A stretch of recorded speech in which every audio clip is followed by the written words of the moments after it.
First of all, I'm Tom. I'm the voice of Victoria Grizzlies. Pleased to be here with David Michaud, the new president of the Grizzlies, in this news as concourse Sports and Entertainment takes over on June 1st. And David, first of all, throw it over to you. For Grizz fans who don't know the story about it, how did this all come to be? Who are you? And who is Jim? Yeah, it's probably an interesting history lesson. So I got a call from a guy named Jim Hartshorn back in 2018. I was actually working for the Penticton V's at the time. And Jim said, I've heard from some mutual friends that you might be a guy that's got some entrepreneurial spirit. Would you come to Victoria? And we got this Victoria Shamrocks thing, and let's build a sports and entertainment company together. And I don't know how you say no to that. Did some calling around on Jim and came here and met him face to face, and obviously an infectious personality and just go all the time. And so he really, resonated with my attitude on how I want to do things as well. And it's been awesome. Not without challenge, but it's been awesome. So I actually moved to Victoria in 2018. And we started Key Corp. I was with the Shamrocks in 2019 when they won the WLA championship. And not bad. Pains me to say that's the last trophy I've won, but we'll get to that in a minute.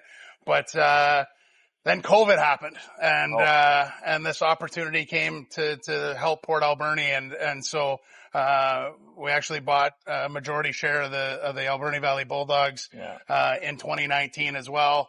And then COVID happened. And so that was kind of a crazy era, obviously, and not a lot happening in sports entertainment. Shamrocks obviously shut down 2 full seasons. And we managed to get the Bulldogs through that. A lot of hard work and right across the BCHL, making sure the players had seasons and, kept doing their thing. But, came out of that and things really started taking off in Alberni, and, back-to-back Final Four appearances and lots of great crowds and a real vibe in that arena that, certainly wildly proud of my time there.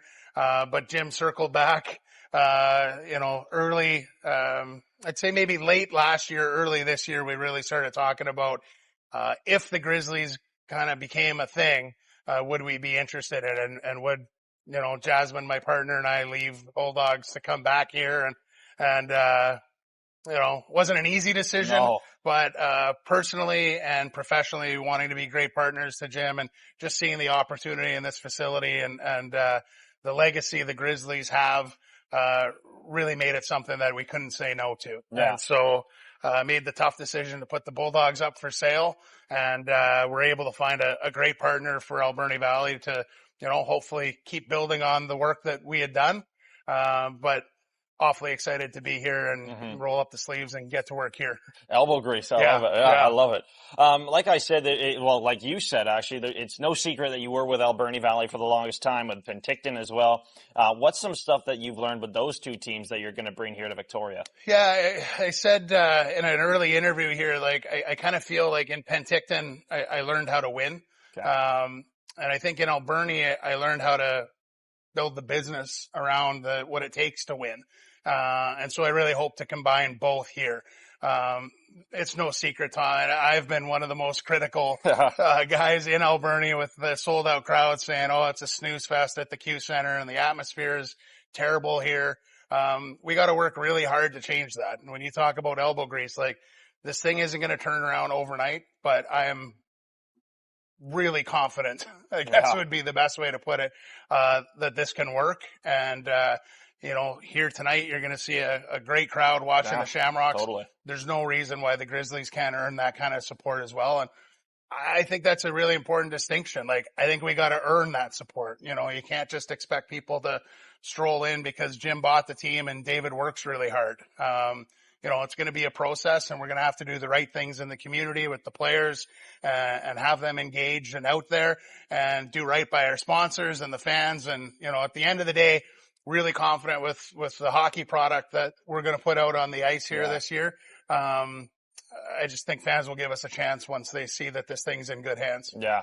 You kind of answered my next question there a little bit that, again, I'll use the phrase, it's no secret that there has been some stuff that's needed to change on the business side for some time. On-ice product has been very good the last couple of years, but what are you going to do differently, and what's something that you're going to change in order to see the crowds be different, see the business side of things really take leaps and bounds?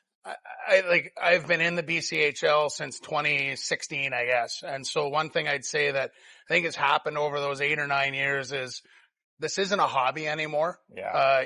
Budgets have essentially doubled during my time in the league. Crazy. This is a business that has to be worked 24/7, 365. You need to have two hands on the wheel at all times. And that's not to take away from, the previous management that was in here. Their care level was real high, but they weren't full time. This is all I do. And so when I say 24/7, 365, I really mean that, not a day goes by where I'm not focused on something that's going to make this organization better. Yeah. So I think over time, it's kind of like compound interest. Like the more work you put into it, just the better it's going to get. And I think that's where fans start to pay attention and take notice and go like, hey, something feels a little different here. You should come to the Grizzlies game with me next week. And now instead of 5 people coming, 8 people are coming, and those 8 become 20 and the 20 becomes 50 and away you go. Yeah. So, listen, I don't have a magic potion. I don't have, little beans that I'm planting behind the rink to get the beanstalk growing.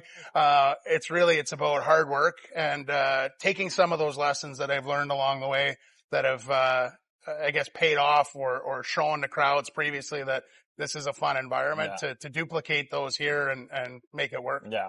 Not to take up too much of your time here, but another, I think, a big question is that we talked about how good things are on the ice, but you also talked about potential. And, you look at the building that we have here, you look at the city that we live in, it's just a gorgeous place. You think as a recruit, how could you say no to go into a place like this? What excites you the most about the potential here, not only in this city, this area, but this building and the product that might be on the ice? I think this is, one of the best buildings in the BCHL. I think it's the perfect size. Obviously there's some other rinks that are really nice also, but maybe you could argue they're too big. Yeah. And because of that size, it kind of detracts from the atmosphere a little bit. With this building, if you can put a good solid effort in and get a good crowd, the atmosphere will be fantastic. Yeah, that's for sure. And so that's really special. And then the one thing I always say, Tom, fans shouldn't take for granted their role in all this. Victoria is a beautiful city and players are going to want to come and play here. I guarantee you more players and a higher quality player is going to want to come and play here if there's pictures with the rink full and video of this place going bananas. And, that's for sure. And we've seen it. Yeah, it has happened, right? And so it's been a while and it's our job to earn that trust back and show to the people of the West Shore that, Grizzlies hockey is family fun. It's affordable entertainment. Let's face it, there's not a lot of things you can do out there now, from a family entertainment standpoint that doesn't break the bank. No, that's for sure. And, our goal with this organization is to make it family affordable and fun for everyone to come out. And when that starts to happen, players take notice. The one thing I'd say I'm probably most proud of my time in Port is the players played somewhere where it mattered. Yeah. And I think that that's a really special thing in junior hockey because there's a lot of markets out there where maybe it doesn't matter, or maybe you have a little more, anonymity when you walk around town. Maybe guys don't know who you are. I want to change that. Yeah. I want to make sure when Grizzly players come here, they know that they're a part of something special. The West Shore knows the Grizzlies are something special because of their involvement in the community and doing the right things off the ice.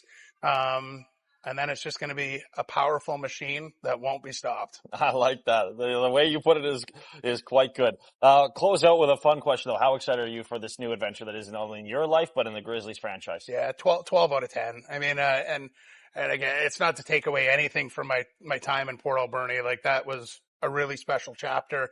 I already know coming over the hump and going down to a game, there is gonna, there'll be some mixed emotions as you get to the rink and all of that's good, but it doesn't detract away from how excited Jasmine and I are here.